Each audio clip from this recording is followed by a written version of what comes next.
Hey, what's going on, everybody? Welcome back to another video, and today we are going to continue the ever so loved debate of Mac versus PC. Except instead of using a custom build or a pre-built PC machine, we're going to be using the same computer. So for those of you who don't know, from my previous videos, I have the 2019 base Mac Pro, the $6,000 one, which I then upped to 160 gigs of RAM and added the 580X graphics card, which added an additional 16 gigs for the GPU. So there's plenty of videos out there showcasing someone who takes a X dollar amount Mac and then builds an equivalent-ish computer for either much less for the same price and then kind of put them head to head. But I was really curious, if you have the same exact hardware from the same exact computer, but you literally just change the software, is that going to breed different results? And so already on the Mac side of things, I have gone through and tested a handful of different items. Our main focus here, of course, on this channel is filmmaking. Obviously, I've been using DaVinci Resolve like crazy, but I did do a test project, which was actually the original Samsung Ultra 20 video I did a couple weeks ago. And I did just render it out in HD. All the files and video files and everything are on the same T5 SSD, which is an exFAT, so I can use it on both sides. So there's not even a difference in the hard drives being used. On macOS, it rendered out in 12 minutes and 32 seconds. So in theory, it should be near the exact same, give or take a couple seconds, I'm sure, on the PC side. But what type of competition video would this be if we also didn't take a look at some gaming? I got some other benchmarks here. So for Cinebench R20, significantly lower than the Ryzen Threadripper. Of course, that has twice the amount of cores, so that kind of makes sense. And it did just barely surpass the Ryzen 7 8-core processor. I'm not the biggest, PC nerd out there, so I'm sure you guys will comment down below about how this Xeon is a waste of money or whatever you're going to get on about. But then we also have a couple GPU intensive systems here. I ran the Valley benchmark, and we can see here at ultra settings, got an average FPS of 17, total score of 713. You can see the min and max FPS there. And I did turn off anti-aliasing for all of these. All right, so now I'm going to shut down the Mac side, and we are going to head over to Bootcamp and boot up to Windows 10 Home Edition. Now, I know I'm not cutting to any sort of screen recording, just because for running the tests, I don't want it to affect the performance of the CPU and GPU, so nothing else is, significant besides background tasks are running. And I will say this definitely feels like it's going a lot faster than on the Mac side. Taking a look here again, on the Mac side, we got 3481 as the total score. So that's really interesting. On the Windows side, Cinebench R20 got 3890. So just over 400 points more. So that's really interesting. Maybe it was the reboot, kind of just had a fresher system. Maybe that's not a huge difference and it's nothing really significant. So next up, we're going to be doing the GPU Valley benchmark. And this I'm curious about. This one I kind of figured would be better on the Windows side because Windows kind of just takes whatever hardware you have and just kind of, throws and takes whatever resources it wants to. Where Macs, if you have multiple GPUs, one of them usually handles all the displays and then only one of them really gets allocated for intensive apps and things like that. So it's trying to manage it in the background. I'm not sure if that's changed in Windows 10, so we will see if it does significantly better here once it finishes downloading. Alrighty, we got the Valley benchmark going here, and I'm going to change it to the same custom settings that I did on the Mac, which was first we'll start with the Ultra. We're going to do the custom resolution. I can tell you right now that this is already going way better than on macOS. And again, feel free to correct me in the comments if you know differently, but I do believe this is performing significantly better. So I could be wrong, but I believe it is attempting to take all 24 gigs of video RAM and throwing it, of course, it's still running the displays, but it's throwing as much as it can at this benchmark test. Alrighty, we got the results here. So in the ultra mode, we have a average FPS of 22, a score of 921, minimum 12.9, max 36.9.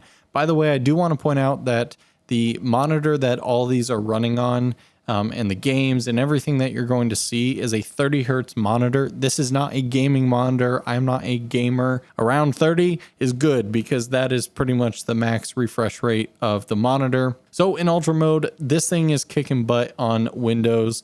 All right, I couldn't help myself. I want to see what some real world applications for games are. Again, I want to say I'm not a huge gamer. I loaded up my old Steam and Origin library, and let's just jump through real quick and see what some games are. These are not the latest titles, so I apologize. Also, I freaking love the fact that I can use my Xbox One controller, simply plug in micro USB to USB into the computer, and it just works. You don't even have to like set anything up, but I mean, makes sense. It's like the Apple ecosystem, Microsoft ecosystem. Also, unless I say otherwise, we are running full 4K 4096 by 2160. And in this game, everything is completely maxed out in terms of settings. Everything's on ultra, highest shadows, all that sort of stuff. All right, and so right now we are at a full 30 frames per second. Again, this is a 30 hertz display, so we're not going to get 60 or anything like that. All right, so got a lot of particles going, and that is not changing from, I'm definitely losing because I'm trying to look at the frame counter here. So the frame rate didn't dip at all. I know, again, this isn't the newest title, TitanFall 2 and all that, but didn't want to go in and buy a bunch of new games. So this is definitely proof that you can game on a Mac. I don't know how much less of a system you would need to get this same similar performance, but, and of course I know that many of you are going to say, well, of course, I'd hope so on a $8,500 computer, when you could build your custom rig for 2. Again, as I said before, this is not the main purpose of this machine. This is just a little bit of side fun. Alrighty, and for the final game here, we're just going to jump in, play some good old GTA 5 here. Everything is as high as it possibly can, pretty much. And you can see that it's still only taking a little over 3 gigs, about 3.5 gigs out of the, well, it says 8,000. So I guess this is only really utilizing the main GPU, which is interesting. All right, so with driving, we're still at a solid 24. All right, well, it's going to cause some good graphics here. Good old gas station. Well, let's just go rocket launcher. Boom. Yeah, so it seems like GTA, not a problem. All right, and that's a good segue for this to end. All right, so in real world use, you can totally game on this computer. But let's end on the biggest question that I've been asked, which is, does DaVinci Resolve run the same on Mac and PC? So we saw Mac, I've used that the most. So let's boot up Resolve. Of course, I have the same studio beta version here. And let's go on to our test drive here, open up this project, and we can see that everything's not properly linked. So we're going to do that real quick. What? All right, so most of these video files are in the newer HEVC video codec, which apparently if you want on a PC, you have to pay 99 cents for. That's stupid. Go to My Games, My Library. All right, so we got the thing. Oh, you let me play it. I am connected to the internet. All right, so playback in here is really just terrible. So I'm looking up how to fix it with the installed codec. And of course, there's a free one. I think macOS is far superior. One, you don't have to buy codecs. And 2, if you do buy it, it instantly just installs it. Go and try and find it. It's ridiculous. Oh, look, I found it in the App Store. Install. All right, so I guess it's installed now. Let's see if we can actually play back some of these video files. And would you look at that? Plays back finally. So I'm going to quit this. All right, and let's try one more time opening up Resolve. All right, so there seems to be something really weird going on in Resolve when I've opened this. Of course, this is a project that originally was created on Mac, but I mean, DaVinci Resolve files are supposed to be cross-compatible pretty seamlessly.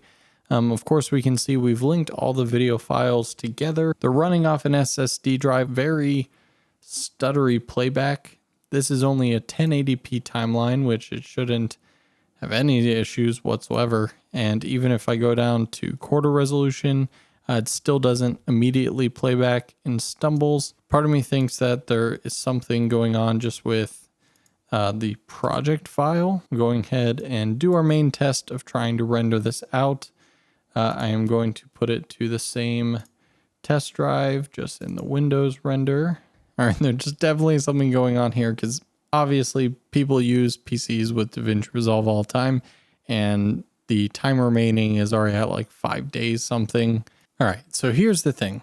I've been trying for the past, I don't know, hour plus trying to get this to work, and clearly something is going on, and I'm not going to say that DaVinci Resolve doesn't run on PCs because, you know, there's plenty of people out there editing in DaVinci Resolve on custom computers, but I don't really know what's going on. We have a brand new fresh install of DaVinci Resolve. This is even the non-beta version, and anytime I import anything, at first I thought it was the codec. That wasn't the issue. Thought it was the footage in general, which does pop up, but does not scrub at all. And if you play back, it takes about 30 seconds and then is very choppy. Not even that crazy of footage. So I was like, okay, maybe it doesn't like phone footage. So I downloaded a regular B-RAW file straight from Blackmagic's site. And the Blackmagic RAW player comes up, but you can't see the actual thing here. And if I try and drag it into the timeline, which you should be able to do, that doesn't work. If I go to the media page, doesn't even see it on the desktop. And so unfortunately, we're going to have to end on kind of a anticlimactic note here in terms of Resolve, and we're not going to be able to get that final benchmark. So I'm curious, any other PC users or Mac using Bootcamp to then use Resolve? If any of you have ever experienced an issue like this, definitely leave a comment down below. Were you able to fix it? Because I'd really love to be able to get this test up and running to see how it performs. Let me know. But we did get a good amount of comparisons, benchmarks, and of course we had a fun little time playing some games on here, and we can definitely see that there are some pros and cons to running different software on the same hardware. In the general use of the operating systems, Mac not only is my preference, but of course is going to run way more smoothly on a Mac hardware. When I'm on the Windows side here, you know, there's a lot of glitches.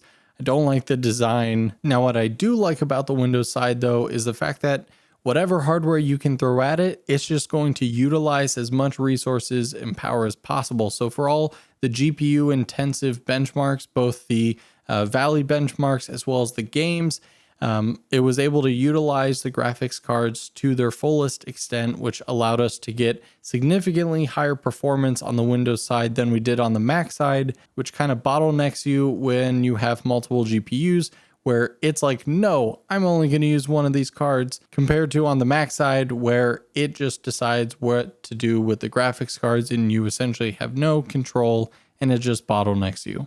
And so will I be using the Windows side for anything besides the casual game? No. And of course, there's really no reason to, unless there was some Windows specific software that I just had to run. But this was a fun little experiment. Shout out to everyone on Twitter who suggested some sort of benchmark or game or task I should do. Sorry I didn't get to all of them. I didn't want this to be a crazy long or in-depth video. And also thank you everyone so much. We just crossed over 13,000 subscribers. And you guys have really been enjoying some of my latest videos. So definitely a lot of more phone cinematography videos to come, a lot more camera reviews. So definitely, if you're not already, hit that subscribe button and I'll see you in the next video.